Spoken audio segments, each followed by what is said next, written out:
Hey lovelies, Brains here. I've actually spent most of my day today dyeing my hair. It kind of turned out like a grayish silver with the blonde, which I'm not particularly mad about. This is actually a blue-black, which you can't really tell, but when I'm out in the sun, it does have like a sheen of blue on it. And other than that, it's just like really shiny and really dark, as you can see the two different colors here. But anyway, enough about my hair, and that's my girling out moment.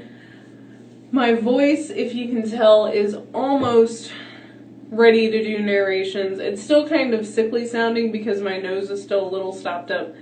But other than that, I've just had this itch to do narration. Like, I've been listening to them all week, and I just need to do it. Plus, I'm sure you guys are wanting and waiting for one. I have been drawing some creepy sketches, which I've been putting on my Facebook. I've done 2 of the Rake. I might do Jeff the Killer. I don't know. I'll see how it turns out. And I might do a Slender Man, even though I'm not real particular about Slender Man. I know everyone else is, and I'm here to please you guys.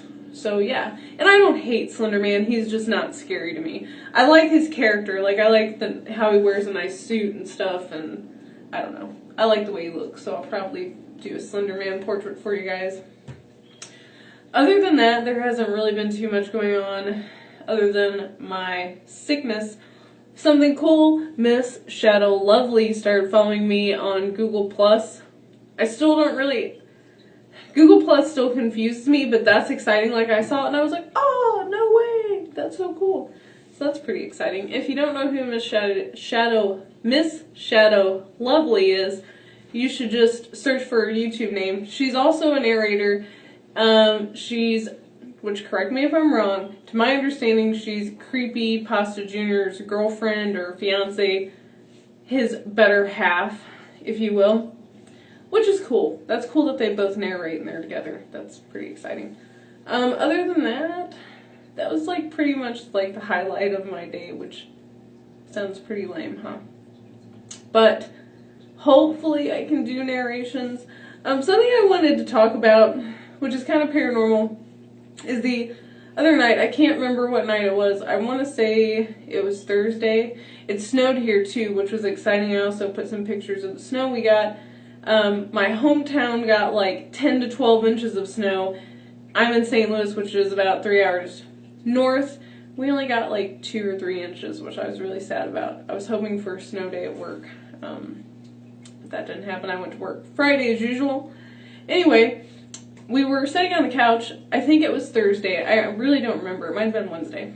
Anyway, and my husband muted the TV and he was like, did you just say something? Did you hear that? I'm like, what are you talking about? I didn't hear it. He said he heard a voice say, stay here, or stay in, or something like that, which is kind of weird.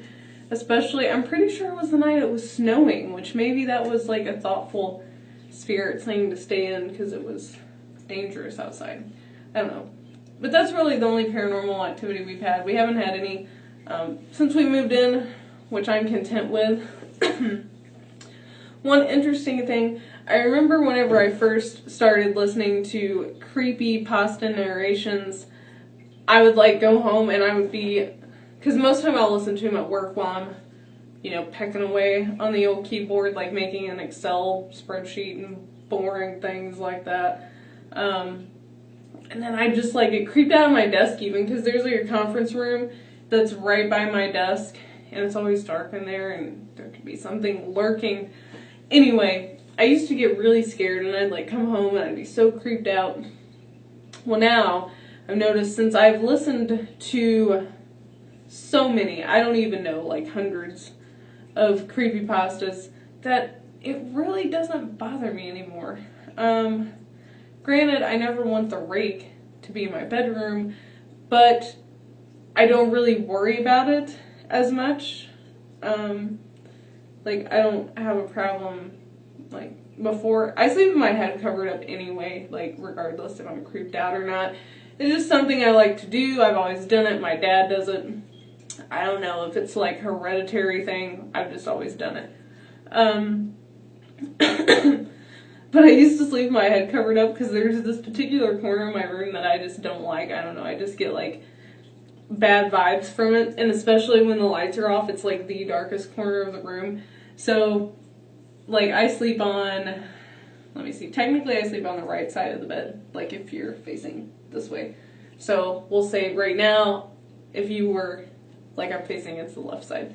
But it's the far corner of my bedroom, which that's my bedroom door back there that you can kind of see. Anyway, and I was always like worried, I'm like, man, what if I look over and there's going to be like some creature like all crouched and all nasty in the corner. But I don't worry about that anymore. Which was really bad anyway to begin with because I'm 25 years old and I shouldn't worry about those things. But unfortunately I do. So that's kind of cool. So if you're scared after you read a creepypasta, as funny as it sounds, just keep listening to them because eventually you kind of just get used to it, and probably if the rake walked into my apartment, I would just be like, what's up, bro? You know, how you doing? So, yeah, I don't know. That's my take on it. I don't know, I haven't gotten any new subscriber video requests. I've kind of told you guys almost all of my paranormal experiences. I mean, obviously there's a few things. One thing that's funny is that I've had paranormal things like throughout my whole life. And one thing I have never saw or ever caught in a picture is an orb. Which orbs are supposedly basically like a manifestation of spirit, plasma, energy, whatever you want to call it, and instead of exerting all of their energy to actually appear as an apparition, they form as a glowing ball or mist or other anomalies. I've never caught anything like that on a camera. I've never like replayed a video and saw an orb shoot by. I've never actually seen them in person, but I don't know, I think that's kind of weird. Another thing that I was going to kind of talk about is there's different kinds of hauntings, if you guys don't know that. There's residual, which a residual haunting, I always keep it straight because it's like residue that was left over from events that happened. Basically what that is the ghost is basically, or ghost spirits, whatever, it's almost like they have like OCD, like they do the same thing every day, or every time you see them they're doing the same thing. Like whether it's they're crying, or they're walking to a particular room, or they're saying a particular thing, most of the time that will be a residual haunting if they're doing the same thing. They also typically don't communicate with you in a residual haunting. Like they don't they're not, like if you say, oh, what's your name? Most of the time you won't get a response if it's a residual haunting. The other type of haunting, I want to say it's called benevolent. That is where they actually speak to you if you were to ask them a question. They'll be seen, you know, doing various things. It just depends on the person that's there and how open you are to accept them. And if you notice them, that might egg it on even more. But they're basically just like a spirit, or whatever you want to call it. We're just going to say spirit, that is trapped on Earth for whatever reason, and they will communicate readily with you and answer intelligently to questions. The other thing is like poltergeists, which are always, from my understanding, from what I've read and what I've experienced, are normally benevolent spirits, and or demons, whatever you want to call them. A poltergeist is basically not quite like the movie. I guess it could be like the movie. I don't know. Excuse me, is where things get thrown, moved, like the lights could go off and on, things like that. Very violent, like you could be pushed, things like that. Most time poltergeists are known for moving things or throwing things. So that's kind of like a breakdown of the three main type of hauntings that you could potentially run into. Something that's kind of cool that may or may not happen is one of my friends is a photographer, And she wants to go to abandoned buildings throughout St. Louis and Illinois, which is right across the river. It sounded so country. It's right by the creek, you know. It's right across the river, which is like 20 minutes away, 15, 20 minutes. And she knows I have a YouTube channel, obviously. And she knows that I like spooky stuff. So she thought that it would be cool if I went along with her once she gets everything sorted out. Now, we are doing this completely legal. Please do not just go out to abandoned buildings because you don't know, it could like fall in on you. We are checking with the city to make sure that we're not going to be trespassing and getting all the proper permissions from any owners if they're willing to let us go in there and take pictures. I, of course, will be recording a video so you guys can see me, as well as taking pictures to put on my Facebook. Maybe I'll catch some orbs. Who knows? We're doing it in the wintertime because winter to me just has that really like eerie, dreary, rhyming Dr. Seuss up in here. It has that like, I don't know, just like desolate, dreadful feel in the winter. And St. Louis has a lot of old, really cool abandoned buildings. So hopefully that'll be fun for you guys. I don't know exactly when we're going to go because there's a lot of stuff to clear up.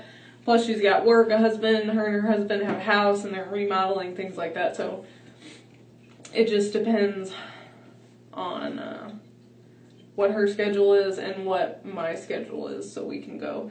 So hopefully, oh my gosh, I am so sorry. I had a tickle in my throat. So hopefully that'll be fun for you guys and I'll get to go. But before I choke to death from coughing, I'm going to let you guys go. If you have any subscriber requests or any questions, whether it's about my appearance, my hair, past paranormal experiences, whatever it could be, if it's about pasta, if you want me to read a particular one, let me know. Please like my Facebook page. I also have a Tumblr now, which I'm still kind of figuring out. I don't know, Tumblr is kind of confusing to me. But I do have one which will be linked below in my description boxes. And yeah, as always guys, stay super duper spooky and have a good weekend. Bye.